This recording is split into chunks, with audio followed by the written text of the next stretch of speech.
मुंबई खबरनामा, जनता की आवाज, सच के साथ। नमस्कार। ये एपी के फाइल के जरिए सर्वसामान्य लोगों को ठगी करना और उनके बैंकों से उनके जो कमाई है उसको हथिया लेना, इस टाइप का जो सिंडिकेट चल रहा था उसका पर्दाफाश करने में अभी मुंबई साइबर को एक सक्सेस मिला है।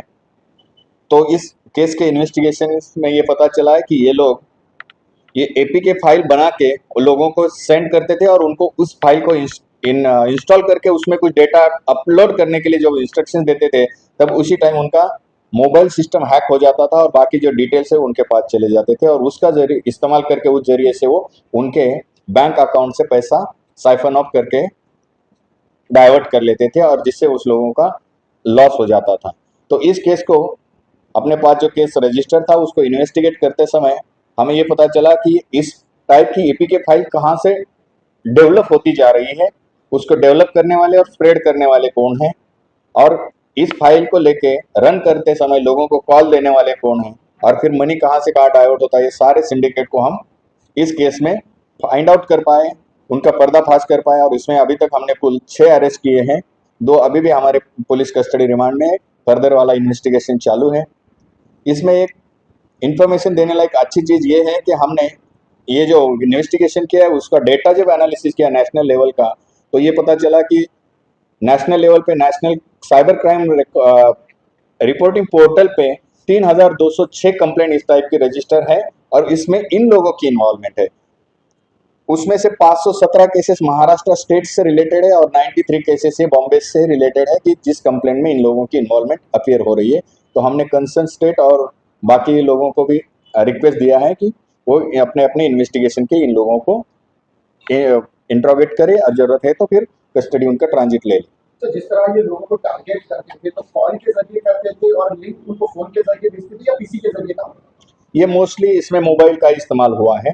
मोबाइल में वो सामने वाले को जब फाइल भेजते हैं और कॉल करके बताते हैं कि इस सो एंड सो फाइल है, आपको ये करना है, मान लो कि आपका ये कनेक्शन है। इसमें हर बार अलग अलग नाम इस्तेमाल कर रहे हो, कभी बैंक का वेरियस बैंकों का इस्तेमाल कर रहे हैं। फिर ये अपनी जो केस थी रजिस्टर महानगर गैस नाम से था कि आपका गैस कनेक्शन बंद हो जाएगा, आप 10 रुपये का बस भुगतान करा दीजिए, फिर आपका कंटिन्यू किया जाएगा। एट दैट टाइम वो क्या हो जाता है कि जब वो उस 10 रुपये के लिए भुगतान करते हैं उसी टाइम उनका सिस्टम हैक हो जाता है और फिर वहां आने वाले मैसेजेस या इंस्ट्रक्शन से बैंक की ओर से वो अपने आप उधर डाइवर्ट हो जाते हैं। ये आरोपी झारखंड, बिहार और दिल्ली से हैं। इसमें ये जो आरोपी अभी पकड़े गए हैं, क्या ये आईटी से जुड़े हुए लोग हैं, इंजीनियर वगैरह हैं इसके अंदर जो आईटी का काम करता है? यस, इसमें से एक मास्टर ऑफ कंप्यूटर एप्लीकेशंस है और बाकी कुछ ऐसे ही नॉर्मल 12th 10th पढ़े लिखे या कोई इसमें एक तो लोएस्ट 7th स्टैंडर्ड तक पढ़ा हुआ भी है। इन लोगों को बस पैसा देके लोगों को कॉल करना और एपी के फाइल सेंड करना, ऐसा ही काम दिया जाता था। बाकी लोग इन चीज़ों को रन करने के लिए इन सब का इस्तेमाल करते थे। ये जो आरोपी है इन लोगों का कोई क्रिमिनल बैकग्राउंड ऑलरेडी है जो पीछे? हाँ, यस, इनके पीछे कुछ वहाँ की केसेस भी है, बाकी केसेस भी है, तो उसका भी हम डेटा ले रहे हैं और उसके पुराने केसेस के अकॉर्डिंगली भी इन्वेस्टिगेशन में उसका। किस तरह के लोगों को एक्चुअल टारगेट करते हैं? आए दिन मुंबई में साइबर ठगी के मामला होते रहते हैं, तो कोई स्पेशल वर्ग है या किसी स्पेशल जगह पे काम करने वाले लोग हैं, ऐसे लोगों को ये टारगेट करते हैं ताकि आगे जागरूकता मिले कि हम रुक सके ऐसे लोगों को?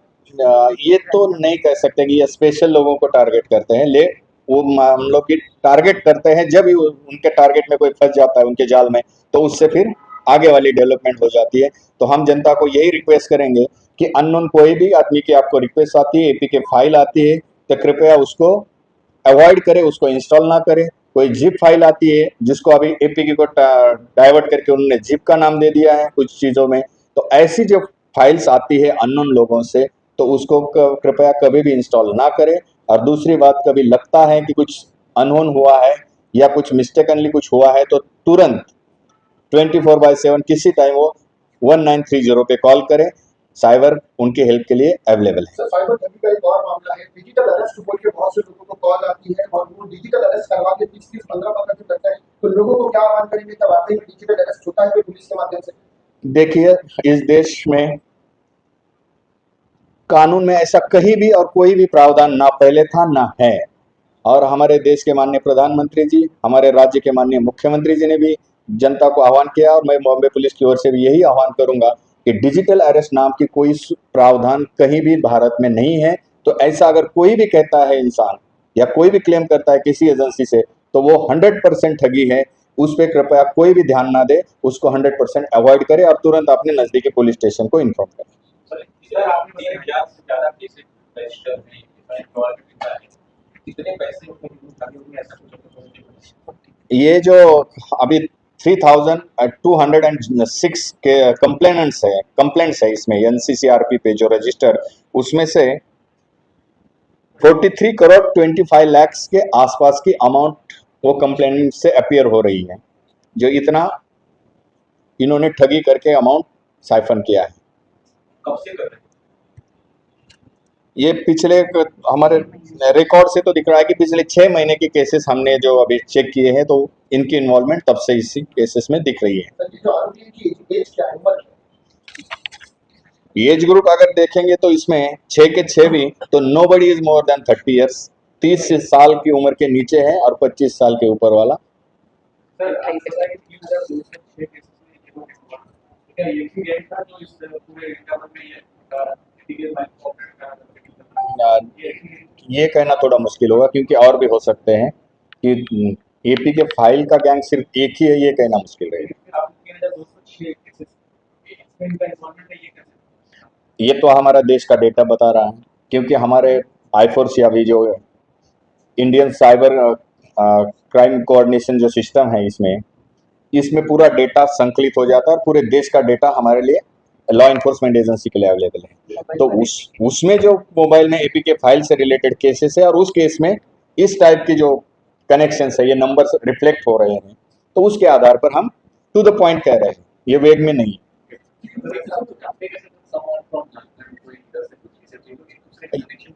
ये एक दूसरे को पहचानते, एक दूसरे के कम्युनिकेशन में भी है। यस, हाँ बिल्कुल है, उसमें इन्वॉल्वमेंट है उनकी, वो अनडॉक्यूमेंट है। ये जो नंबर कहाँ से आते हैं? ये रैंडमली नंबर मिलाते हैं और उस नंबर को कॉल करते रहते हैं। यही एक अभी बाकी चीजें हैं कि आगे वाली लिंक और ये उनको डेटा कहाँ से आता है, उस पर भी हम बारीकी से काम कर रहे हैं। सर मुंबई से एपी के फाइल्स आने का केस कैसे जुड़ा हुआ है, उसमें चीटिंग कर रहे हैं, और बाहर जैसे आपने कहा ऑल इंडिया में वहाँ पे किस तरह से वो चीटिंग करते हैं, आने का के नाम पे करते हैं या फिर अदर? देखिए, इसमें वैरायटीज ऑफ एपी के फाइल्स आ रही है कि बैंक वेरियस, आगे कोई भी बैंक का नाम ले, उस बैंक के नाम से आ जाती है, आरटीओ चालान के नाम से आ जाती है, गैस के नाम से आ जाती है, या किसी भी नाम से आ जाती है, केवाईसी अपडेट करना है उस टाइप से आ जाएंगी।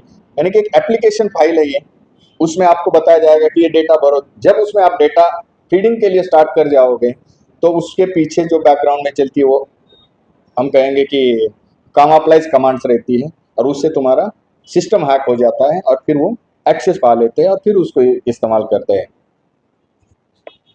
तो आपने जिसका एमसीए किया है वो कौन थे? ये जो अरेस्टेड एक्यूज साजिद अली है, हाँ वो एपी के वो क्रिएटर है इसका और डेवलपर है। यस, नहीं ये तो अभी मास्टर ऑफ कंप्यूटर एप्लीकेशन पढ़ा है।